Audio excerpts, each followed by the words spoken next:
So let's start right there. Democracy, what's going on here? Well, we're at a very perilous moment where, the fate of the country is really unclear. We are certainly, I think, on a very swift slide towards authoritarianism. We're seeing things we never saw in the first Trump administration. We're seeing things we never expected we would see in this country. The Justice Department used to go after the political enemies of the president. We're seeing companies extorted to pay percentages to the Trump administration or the Treasury, or in some cases to pay the president personally. As we've seen with now two media companies capitulating to the president, one after another, paying him personally to get a merger approved or just to make a nuisance lawsuit go away. And we're seeing most painfully these masked agents roaming around the country, grabbing people indiscriminately off the streets, many in my home city of Los Angeles, citizens, non-citizens alike. We're seeing a Supreme Court that has enabled all these abuses, enabled them further. So we are at a very precarious moment that we will get through, but it falls on us, I think, every day to figure out, okay, today, what can we do to mitigate the harms until we can get to another day when we can put them behind us? I think you're right. And I do think that the degree to which the Trump administration has doubled down on authoritarianism and fascism has surprised a lot of people, but maybe in that case given us some opportunities because a lot of folks that insisted that we were crazy to be worried about him are suddenly on board, which seems to me to be a good sign. I think that's exactly right. People who voted for the president were hopeful that he would deliver what he said he would deliver, which was lower prices and a lower cost of living and more. And that central campaign promise has been betrayed. Instead, his tariff wars have just pushed prices up. His attacks on immigrant communities have meant that construction costs are going up. Americans' lives are getting more difficult, and that big, ugly bill is about to result in just intensifying costs for health insurance. Price increases are going out of 50%, 75% increases. This is what he's delivered. And I think it is turning a lot of people who voted for him because they were deeply dissatisfied with the status quo and ready to try anything. I think it's causing him to recognize, okay, he's just making my lot worse. And the corrupt way he's going about it, the fact that as individual Americans are struggling more than ever to pay the rent and buy groceries, his personal economy is thriving like never before. He's bringing in billions to his personal and family fortune. It's all the more egregious. Yes, and the corruption is historic. I will say that. I mean, the sheer volume that we're talking about is enormous. But while I have you here, I think many of us are aware of how bad things are going, and certainly plenty of writers are covering that. One of the things that you have recently done is introduced into Congress um, a bill to protect our democracy. It's actually called the Protecting Our Democracy Act. And I think that's a really interesting act. I'd love it if you would talk about what is in it, but the reason that I'm interested in it is because it strikes me as being both a look at where our democracy might have gone wrong and a way to think about fixing it. So, can you tell us about that and why you did it and where you hope that that will go? Certainly. And let me start from the beginning how this whole project came about.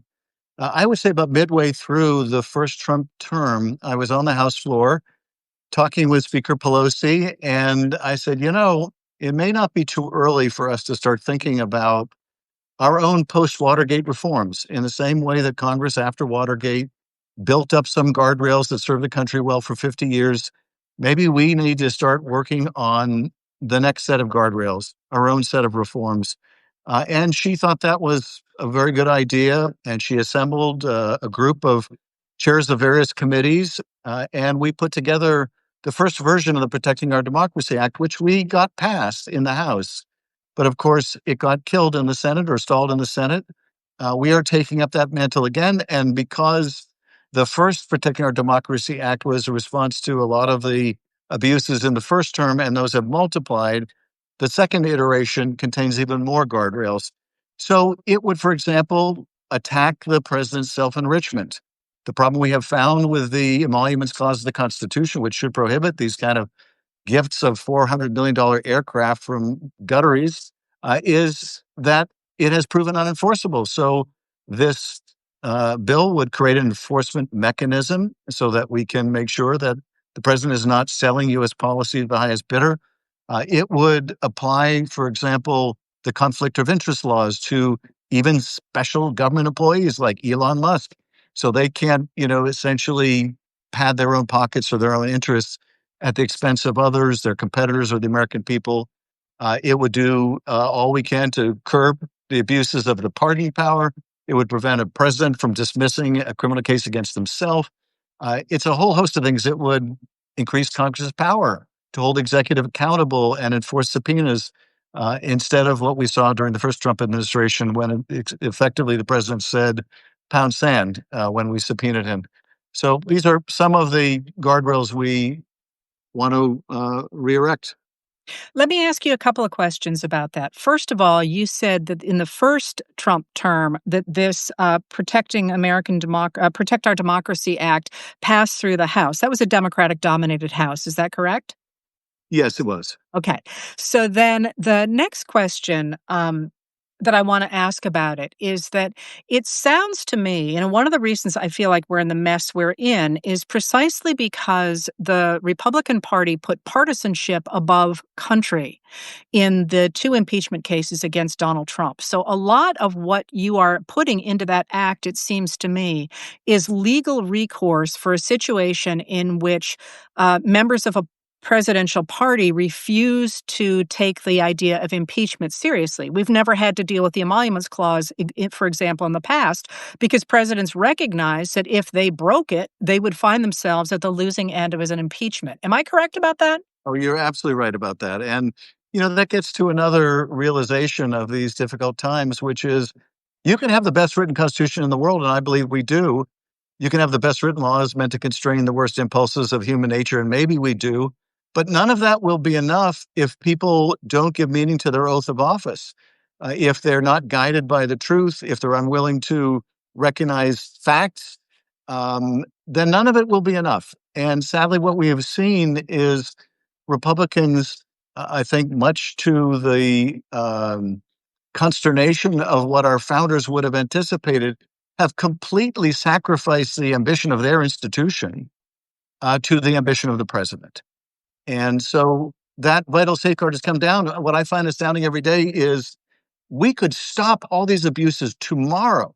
We could stop the lawless tariffs. We could stop the lawless indiscriminate arrests. We could stop the president extorting media companies. We could stop all of this tomorrow if we just had a handful of Republicans who put their oath and their constitution ahead of their either fear of the president or their sycophantic desire to please the president. That's all it would take. I have to say that has been the thing that has surprised me the most is the degree to which Republican senators have walked away from the prerogatives of the Senate. I mean, if you had sworn an oath to the Constitution and then walking away from that power, just strikes me as being mind-boggling. I really did not see that coming. Not necessarily to say they would turn against the president, but that they would protect the power of the Senate, and they're not. That is so very true. Our most potent power is the power of the purse. It's the power to say, we're going to fund that and we're not going to fund that. And if you keep doing this, we're going to cut off the funding for this too. That's our most potent tool. And Republicans have completely walked away from it.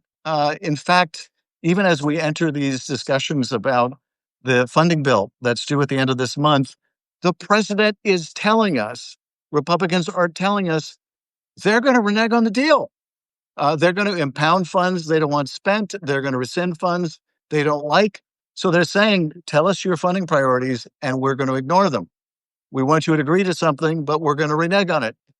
It's like Lucy with the football and Charlie Brown, except here Lucy is saying, I'm going to snatch that football away. I just want you to know in advance.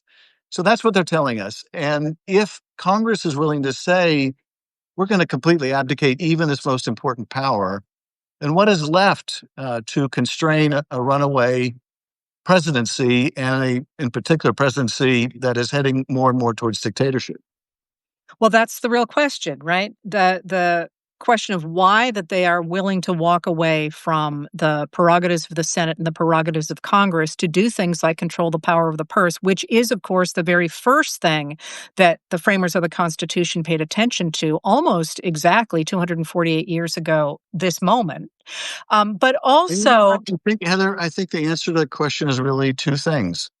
I think it is fear and it is ambition. It is ambition to stay in office. It is, on my Republican colleagues' point of view, it is fear of a MAGA primary. It is fear at times of personal safety that if they cross the president, they will lose their jobs. And it is as simple and as terrible as that. Uh, I would have thought coming into this crisis that should we have ever faced a man who wanted to be a king, there would be 100 Liz Cheneys and Adam Kinzingers, and there turned out to be only two. That has been the terrible surprise. The founders did anticipate someone like Trump. Hamilton described him perfectly in describing the man who would stir up the passions of the populace and then try to ride the whirlwind. The man who would affect military heirs, that would whip up the passions of people, that would denigrate the government, described Trump to a T. What maybe he didn't anticipate is that people would so walk away from the institutional interests they so carefully architected in the Constitution. amen. I know you don't have a lot of time because you have to run to a vote. So I want to ask you something that people always ask me. And that is while you are working in the Senate to try and slow down the destruction that the MAGAs are causing and to try and preserve the guardrails of our democracy, what should we be doing? What can ordinary people be doing to protect democracy in this moment? Such an important question because at the end of the day, the most important tool we have to fight the administration is not the Congress. Or my Republican colleagues are simply unwilling. Uh, it is not the courts, even though the courts have been probably the most successful tool we've used to stop and at times delay some of the harms, but rather it's all of us. And we are seeing that play out. For example, in Chicago, they're learning the lessons that we learned painfully in Los Angeles about these masked ICE agents and the militarization of our streets.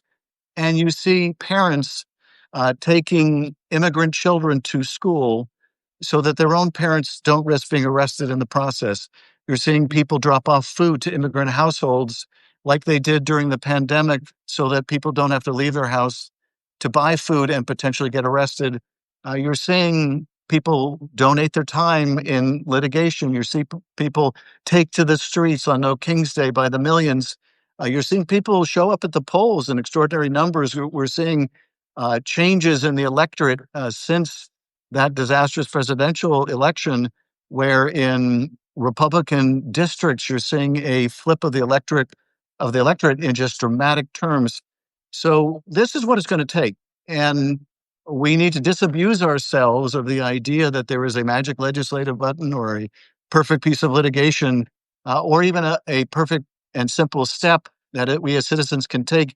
The answer is we need to do it all. But most particularly, if I had to point to one thing that we can do, and that is be courageous, be hopeful and be courageous, because what they're trying to do is make everyone afraid, to make you afraid of speaking out, to make a media company afraid of crossing the president, to make a corporation afraid, to make a law firm afraid, to make colleges afraid, to make legislators afraid, to divide us from ourselves, to pit us against ourselves, to cause people to hunker down and hide and hope to ride it out and not be noticed. But that way lies dictatorship. The alternative is a million acts of individual courage, of people standing up, of institutions standing up. It's the prosecutor who says, I'm going to leave the department before I do something unethical. It's the parent that intervenes for their neighbor to protect them from mass ICE agents. It's all of us doing what we can, all of us recognizing we can't do everything, but there is something we can do. That's what it's going to take.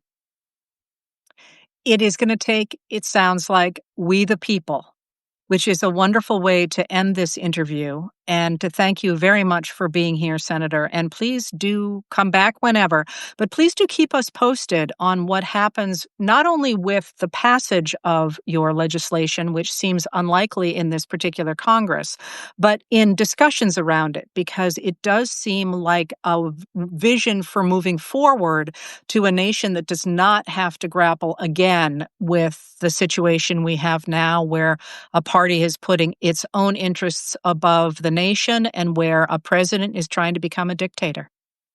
Well, I want to end, Heather, by thanking you again. Really, you have been such a courageous champion. You have passed on such vital information to all of us. You've given us actionable items we can undertake. So thank you. Thank you to all your Substack subscribers. Thank you to my Substack subscribers as well. So grateful to you for all you're doing. Well, back at you, and let's do it for another 6 years, Senator. Let's do it. We will have the good fortune we know of watching the door hit the president in the backside on the way out. Can't wait. Thanks a lot. Take Thank you. care. Take care. Thanks for being here, everybody.